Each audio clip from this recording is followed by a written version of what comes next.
Hello everyone, welcome back to my channel. Today is the winter solstice in the northern hemisphere, and where I am at, it is a chilly winter solstice as well. It's a good time to reflect back, it's a good time to look ahead, it's a good time to kind of take stock of where things are at, where we all are in our journeys. Lately, I've been seeing and hearing a lot of people who are worried about their energy levels, worried about their cognitive capacities. I feel like it's something I've been witnessing since things have kind of like picked back up since COVID. Now that we're in a process of people being expected to go back to work like we worked before COVID, or pick back up with the responsibilities of life in the same way at the same pace that we were keeping before. I've seen a lot of people struggling with this, and I've heard a lot of like fear, I guess, rippling underneath that fear of, is there something wrong with me? Why doesn't my brain work the same way? Why can't I perform at the same level? Why don't I have the same amount of energy that I used to? Maybe that's something you're experiencing, or maybe that's something you've been witnessing in your circles as well. I want to talk about that in this video. I'm filming this on the winter solstice. The winter solstice is a time period in the natural cycle of life on Earth. We are transitioning from the darkness of winter back into the lightness of spring, summer. So this is the day that is the shortest amount of daylight that we will have. It is that transition from darkness back into light. It is a good time to take stock. It is a good time for reflecting, for looking back. That's something that I really value and prioritize in my own life, and something that has helped me really track my trajectory and reflect back over my successes, think about where I'm headed next, understand myself in context. I think that's the primary benefit of it, is I get to understand where I'm at in the broader context of my life. It's really easy to get wrapped up in our present experience and forget about where we've come from. And I think that's really especially true of these last few years. I don't believe we are giving ourselves enough credit for the amount of stressors that we have truly navigated as a society. To me, it seems like COVID kind of took on a big bulk of that. That's totally valid. Some of our lowered energy, some of our diminished mental capacity could absolutely be just a result of going through the collective trauma of surviving a pandemic. Or if you were somebody who got sick during that pandemic, there were very real physical consequences of that, and some of that was cognitive capacity. Some of that is going to be physical capacity. What I want us to understand and take some stock of, though, is everything that happened in our society before then, and everything that was happening in our own personal lives throughout that time period as well. Something I learned about in a health disparities course that I took when I was working towards a PhD in sociology was the concept of allostatic load. To me, this speaks exactly to what we've been experiencing. Allostatic load is the understanding, it's not even a concept, it's just the knowledge, the awareness, the understanding that stress builds on stress. We don't go through a stressful event, make it through, go through another stressful event, and, not carry that on our backs. One stressful event adds a load on us, another stressful event adds a load on us, another stressful event adds a load on us, etc. We take it in and we take it in and we take it in, and we carry that load until we're able to go through some of those natural healing relaxation processes to get back to a place where we feel safe and stable and secure. Allostasis is our body trying to bring us down from a stressful event. If we have one stressful event, like let's say I got in a car accident, and let's say I had very little stress prior to that car accident. So the car accident to me was the main stressor. That's going to bring my heart rate up. That's going to pump cortisol through my body. That's going to put me into a fight or flight state, getting ready to survive a traumatic event. That's what our bodies do for us, just like any other natural entity in the world. That's what our bodies do for us. It prepares us, it gears us up, it gets our blood pumping, it gets our physiology operating in a heightened state so that we can easily flee if we need to, or we can go into a shutdown state if we need to, or we can fight if we need to. So I got into the car accident. I turned out okay. My physical body's okay. I'm able to see like, okay, the other people in this situation are okay. I'm recognizing like, okay, the accident happened. It's over. I'm safe now. Once I get to that place, of course, maybe I have to move my car to the side of the road, whatever. When I'm at a place where I'm able to feel in my body that I'm safe again, the accident is over, it's done. Allostasis is the process of my body coming back down to baseline. When this happens once, no big deal. Our bodies are built for that. We come back down. Now, let's complicate the scenario. Let's say before the accident, I am carrying with me the stress of poverty. Let's say I'm carrying the stress of worrying about paying my bills, worrying about feeding my children. Let's say I'm somebody who has a marginalized identity, and therefore I'm also constantly dealing with discrimination and oppression from the outside world. Let's say on top of all of that, I was raised in poverty, and so I carry the cumulative load of those childhood experiences, adverse childhood experiences with me into adulthood. So I'm dealing with all of those pieces now. My stress level is already high. I'm already stressed. My body's trying to come down to a place of safety from the accident, but I can't really get to safety from the accident because my reality wasn't even safe before the accident. So my body has to push and fight and fight and try. And meanwhile, I am in this like constantly heightened, activated state where, you know, I'm almost perpetually in fight or flight because I'm having to worry about and fend off so many possible dangers all the time. So allostatic load is speaking exactly to this. It's speaking to the chronic stress load on our body. It's speaking to the impact of that on our body as we constantly try to reach a calm state, but we can never quite reach a calm state because we're not safe in our environment. Over time, with chronic stressors, our allostatic load increases. We can actually lose the capacity to get back down to that homeostatic state. We end up chronically, constantly activated. Our physiological baseline runs high, and our body is working a lot harder constantly.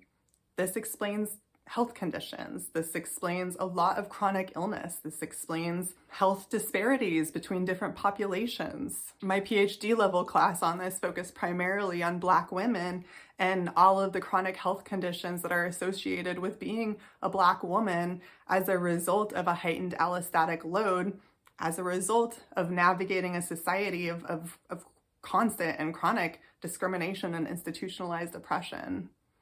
And these experiences expand beyond race and include everything for all of us, include all of our life experiences, include all of the individual stressors that we're navigating, includes all of the collective stressors that we're navigating. I believe we are all on the more heightened end of that right now. I believe we are all experiencing a collective allostatic load of what we've been through these last few years.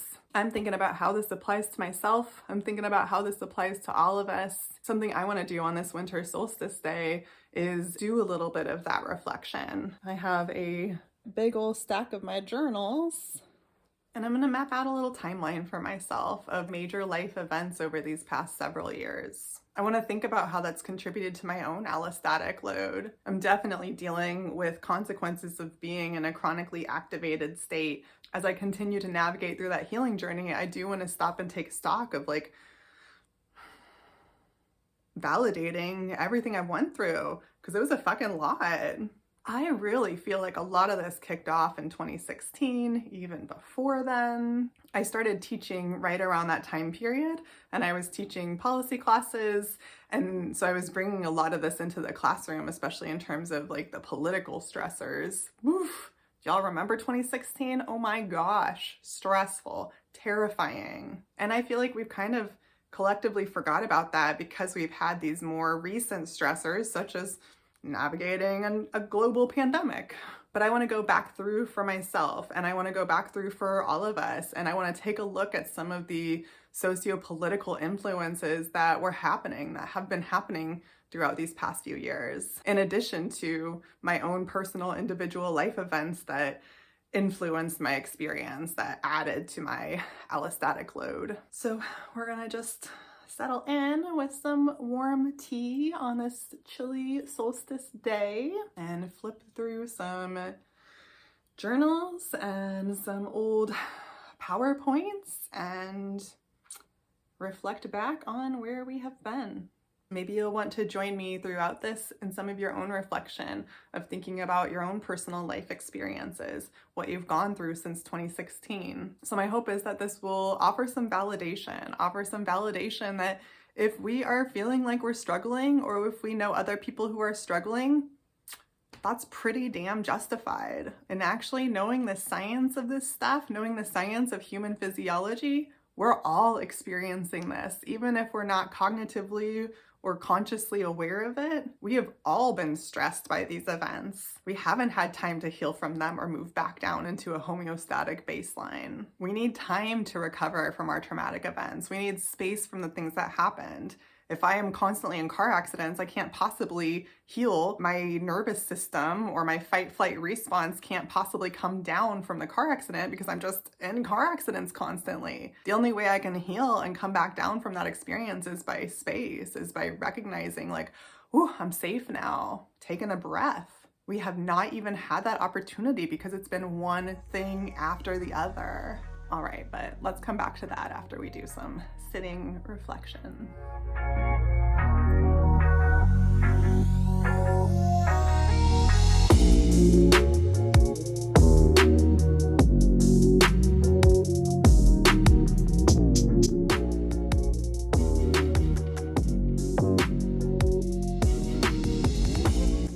Wow, look at this already, y'all. I haven't even added my own personal stuff to it yet. And this is just the stuff that stands out to me looking at over these past few years of stressors, like things I remember feeling that kind of stressful response about, or remember witnessing that in other people. What stands out the most to me is just the amount of stress and trauma we've been through in regard to like identity politics these last several years. I started back in 2012 because Trayvon Martin was murdered in 2012, and in 2013 is when we saw Black Lives Matter first start to really pick up in terms of awareness and people using that term and that becoming a national call. Police violence against Black people, against BIPOC people has been obviously going on much, much longer than this, but this was when we really started to have it front and center in our face. And it's one thing to know something is happening, it's one thing to be aware that something is happening, and it's another thing to be watching it, to see the faces. You know, we've seen videos of people killed, like we've seen that moment happen. I believe we carry it more deeply in our bodies when we personally witness something.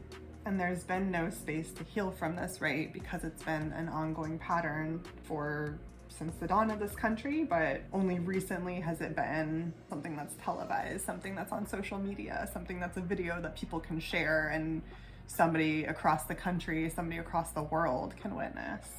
We had the protests and the police response in Ferguson. We had Standing Rock pipeline protests that were happening around the same time.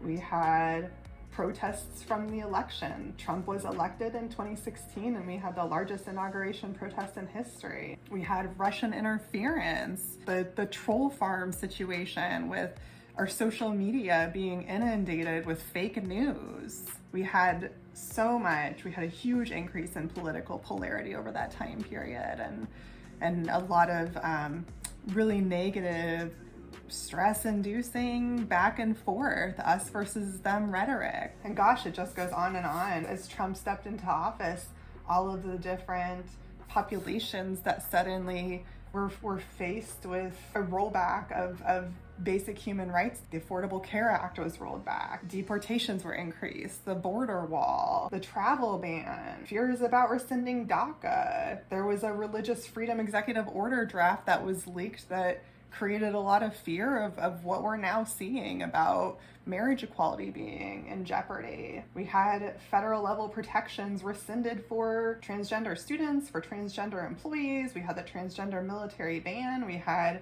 bathroom bills that were popping up across the country in various states at the time. All of the fear that people with those demographics had to carry, the amount of stress, the load from that alone. And even people who didn't identify with that demographic, you know, there's that saying, oh gosh, there's a saying about first they came for this identity group and I did nothing because I was not a part of them. And then they came for this identity group and I did nothing because I was not a part of them. And then eventually get down the line and then they came for me.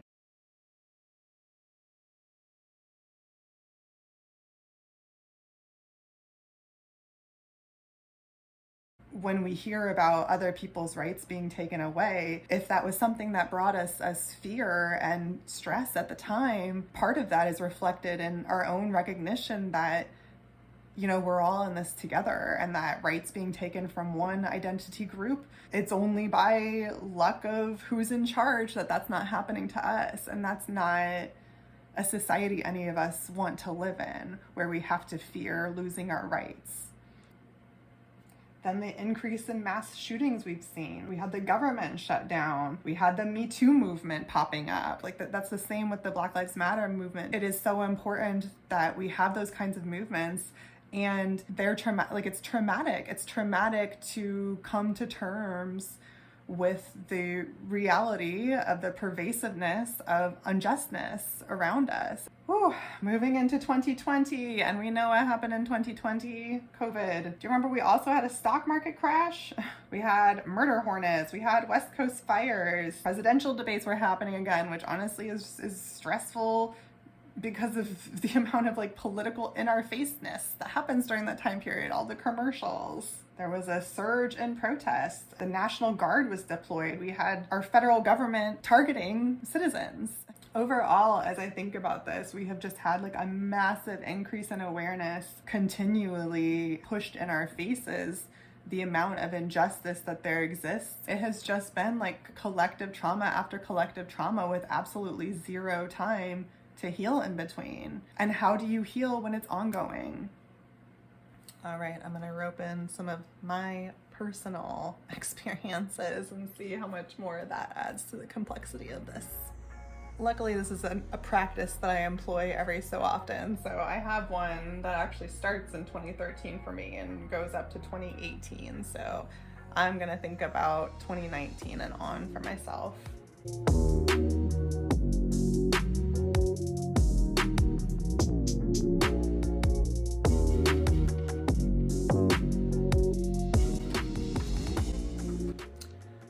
That was really hard.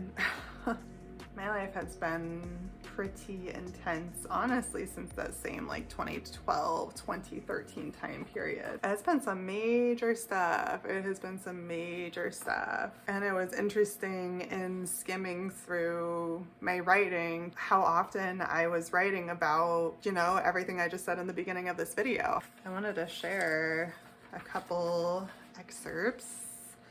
This I wrote in October of 2019. Everything feels so insurmountable. A world where people would rather die than be who they are. So many of us move around unseen, unheard, silently carrying the burdens of our entire generation. Going through the motions. For what? The weight of this feels like too much to bear, too much to shoulder. And I drew a little picture of like a spiral. So I see that blending of my own feelings, my own experiences, what I was experiencing, but then the weight of looking around. Like, this was in 2019. I feel like we've only seen more of this. In November of 2019, I was making my plans to exit normative work. I was thinking about what did human life look like beyond a full-time 9-to-5 type role, which had been what I have been socialized to believe is like the top of the top, like really making it as if you can get to that 9-to-5 job. So I was questioning, what does a life without that look like? I wrote, these are the questions I desire to understand. I love people, and in many ways I love working too, but not this much of it. not to the point that we lose ourselves and become only our identities, worker, student, etc. It's been dawning on me more and more that my students are stuck in trauma and fear because education currently forces them to be there. A major part of enslavement is the control over our mental and emotional and energetic bodies. Homework is a tool of social control. When we are frantic, busy, stressed, overworked, and overburdened, we are stuck in trauma. We are stuck in the trees, in fear responses, and we are unable to see the forest. I was seeing it in myself, and I was seeing it in my students.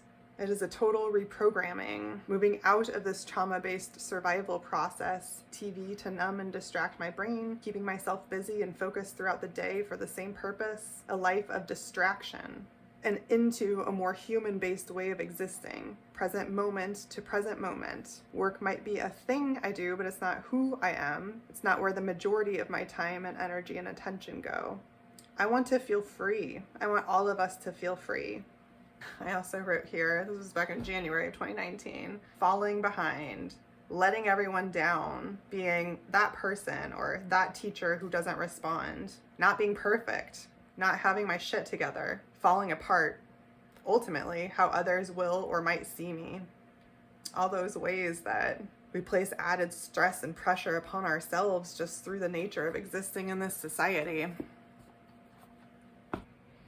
I just think it's really important for us to be super patient with ourselves right now. The amount of stuff we have gone through in this last 5-10 years, plus everything we've carried up until that point through our own individual lives, from generation to generation. If you feel like there's something wrong with you, you are having a normal response to the amount of stressors and traumas we have been experiencing pretty much nonstop for the last years. I realize not all of us are in a place to slow down. Capitalism makes that very, very difficult. But if there's any way you can take some compassion with yourself during this time period, if there's a way that you can slow down, I encourage you to do it.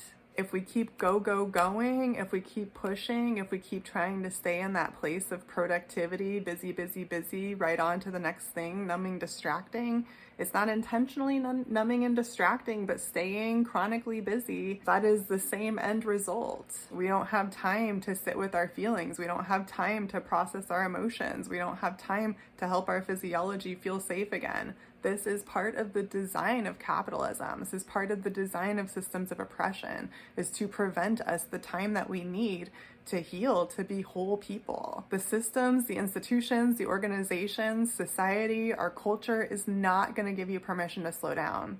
It's not going to give you permission to slow down. If there's any way you can give that permission to yourself, in the ways that you can give that permission to yourself, do it. We need that from ourselves. And that can range from actually taking things off our plate, reducing the amount of stressors that we have to carry. It can also be about the way we treat ourselves. It can also be about our self-talk. What I read in my own little journal excerpt about not feeling good enough, not being perfect, being afraid of falling apart, being afraid of seeming like I don't have it together. Giving ourselves permission to not be perfect, because A, perfection is a myth, and B, perfection is boring. We don't actually like perfection. We think that's what other people want from us, but we don't actually want that from other people. So they don't actually want that from us either. But our brain will tell us that they do. Our inner thoughts can tell us that they do. So if there's nothing else we can do, if we can't step back, if we can't physically slow down, if we can at least slow the thoughts in our head, if we can at least take into context where we're at in our trajectory, the amount of shit we have survived, everything we've been through, and we're still going, can we celebrate that instead of judging ourselves? The purpose of life is not to have it together. The purpose of life is not to be a successful productivity robot. The purpose of life is to be a full, rounded human. It's to have different experiences. It's a balance between work and play. The way our society is constructed right now is not natural, and it pushes us to go against our human nature. And even when we can push ourselves to do that, the body keeps the score. Our physiology holds that in. We carry that load as we move forward, and it accumulates and accumulates and accumulates. So please give yourselves a break. We all need a break. We all deserve a break. We need some positive self-talk right now. We need patience and compassion with ourselves above anything. If we're not working at our previous full capacity, that's okay. That's okay. We can start by telling ourselves that it's okay, that we can be where we're at. Healing is always possible when we can find those ways of resting, when we can find those ways of giving our spirits and our bodies what they need. Healing is always possible. Maybe you don't have time right now to slow down. That could be something you work towards. And I think there's a lot of different ways to slow down. But please, if you take nothing else from this video, please take some self-compassion. Please take some understanding of yourself in context, why you're feeling the way you are, why you're struggling with the things you are, or maybe why those around you seem to be struggling. We've been through a lot. We're still moving through it. We've got a ways left to go, but we're all in this together, y'all. Try and take some of that load off. Breathing, meditation, yoga, body scans, being in nature, getting our feet on the ground, all of those things. Salt baths, all of those things can help calm our physiology. Well, wherever you are at in your journey in life and emotions and trauma and healing and all those pieces, I'm sending you love, I'm sending you compassion, understanding, a lot of self-empathy. And I will see you next time.